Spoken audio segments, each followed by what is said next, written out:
क्या आप यकीन करेंगे अगर मैं आपसे कहूं कि भारत में एक ऐसी जगह है जहां इस पूरे ब्रह्मांड को चलाने वाली तीनों शक्तियां एक साथ विराजमान हैं। एक ऐसा स्थान जहां कभी ऐसा अकाल पड़ा था कि धरती को देखकर यह लगता था कि मानो धरती माता का सीना अपने बच्चे यानी बारिश की पुकार सुनकर फट गया हो।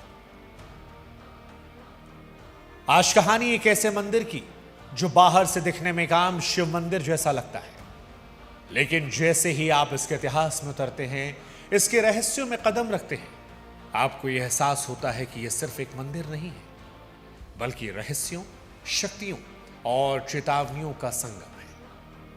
यह कहानी है महाराष्ट्र के नासिक में स्थित त्र्यंबकेश्वर ज्योतिर्लिंग की। यह कहा जाता है कि इस मंदिर में एक ऐसा हीरा मौजूद था जिसके बारे में यह मान्यता है कि वो जिसके पास भी गया उसके पूरे कुल का नाश हो गया। सवाल कि इस मंदिर में स्थित कुशावर्त कुंड का रहस्य क्या है, जहां से गोदावरी नदी कथा जुड़ी है। नमस्कार, मेरा नाम है शुभांकर मिश्रा और आज भक्ति बुक की इस अद्भुत कहानी में हम बात करने वाले हैं भारत के सबसे शक्तिशाली ज्योतिर्लिंग त्र्यंबकेश्वर ज्योतिर्लिंग की।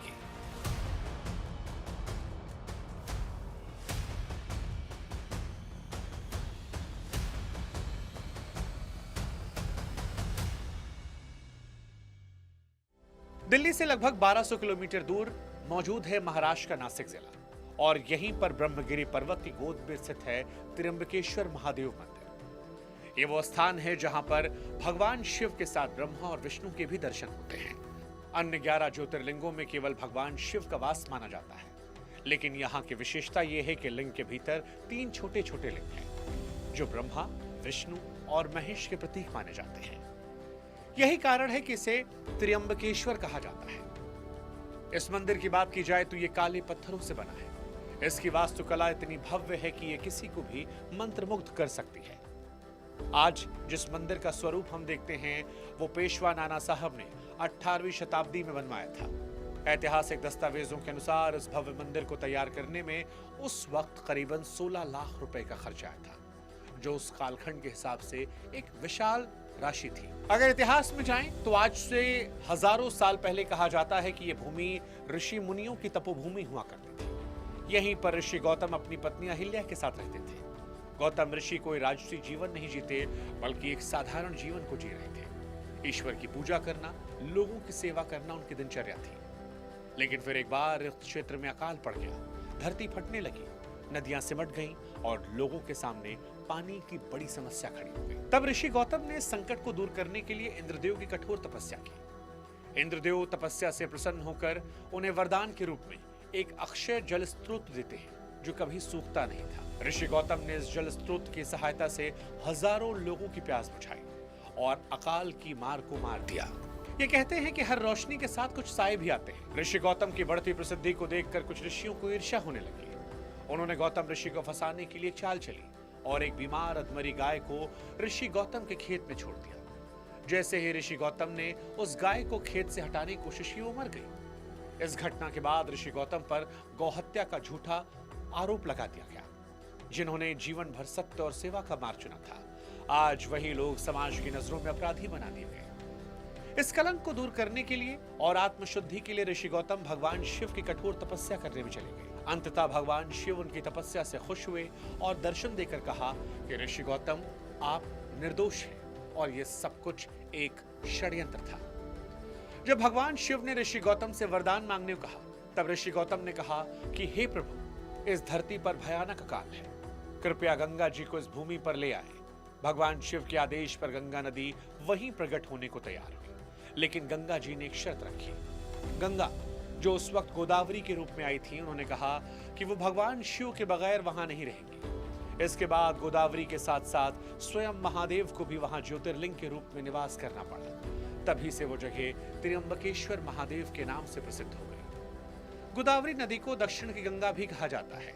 इसका उद्गम ब्रह्मगिरी पर्वत के गंगा द्वार से होता है। त्र्यंबकेश्वर महादेव मंदिर से जुड़ा एक और रहस्य भी है जो भयभीत करता है।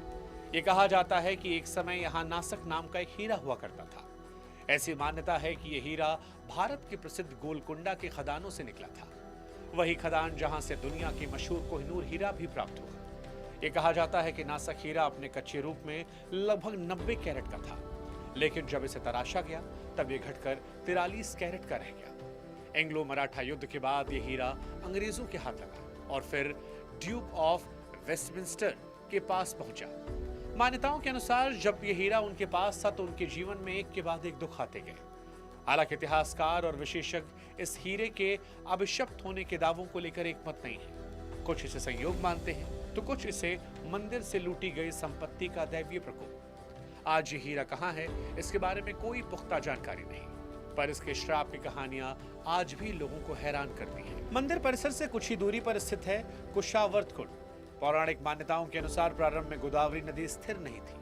वो ब्रह्मगिरी पर्वत से प्रकट तो होती, लेकिन फिर अचानक गायब हो जाती। तब ऋषि गौतम ने कुशाघास का प्रयोग करके गोदावरी के प्रवाह को एक स्थान पर रोक दिया। इसी कारण इस स्थान को कुशावर्त कहा गया। ऐसी मान्यता है कुशावर्त कुंड में स्नान करने से मनुष्य अपने 7 जन्मों के पापों से मुक्त हो जाता है। जब नासिक में सिंहस्थ कुंभ का आयोजन होता है तो शैव संप्रदाय के नागा साधु और लाखों श्रद्धालु इसी कुंड में आस्था की डुबकी लगाते हैं। त्र्यंबकेश्वर केवल दर्शन का स्थान नहीं है, बल्कि ज्योतिष शास्त्र में भी बहुत महत्व रखता है। ये पूरे भारत में एकमात्र ऐसा स्थान है जहां पर काल सर्पदोष और नारायण नागबली जैसी पूजा का विशेष फल मिलता है। माना जाता है कि यहाँ की गई पूजा से पितरों को शांति मिलती है और जातक के जीवन की बड़ी से बड़ी बाधाएं दूर हो जाती हैं। हर सोमवार को यहाँ पालकी निकाली जाती है और विशेष पर्वों पर भगवान त्र्यंबकेश्वर का पंचमुखी स्वर्ण मुखौटा भक्तों के दर्शन के लिए रखा जाता है। अगर आप कभी त्र्यंबकेश्वर जाएं तो ये कभी मत भूलिएगा कि ये सिर्फ एक ज्योतिर्लिंग नहीं, बल्कि ब्रह्मांड को चलाने वाली शक्तियों का केंद्र है। यहाँ शिव है, गंगा है और यहाँ वो रहस्य भी जिनका जवाब आज तक समय भी नहीं दे पाया।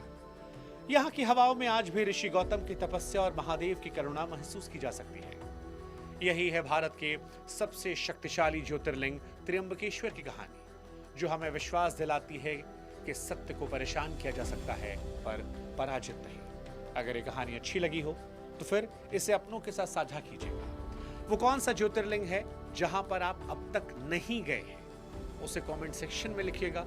और अगर अब तक आप भक्ति बुक से नहीं जुड़े हैं तो जरूर जुड़िएगा, ताकि हमारा आपका रिश्ता और ज्यादा मजबूत हो और हम आप तक ऐसी और भक्ति कहानियों को पहुंचा सकें। फिलहाल आज के लिए इतना ही। जय हिंद, जय भारत, जय महादेव।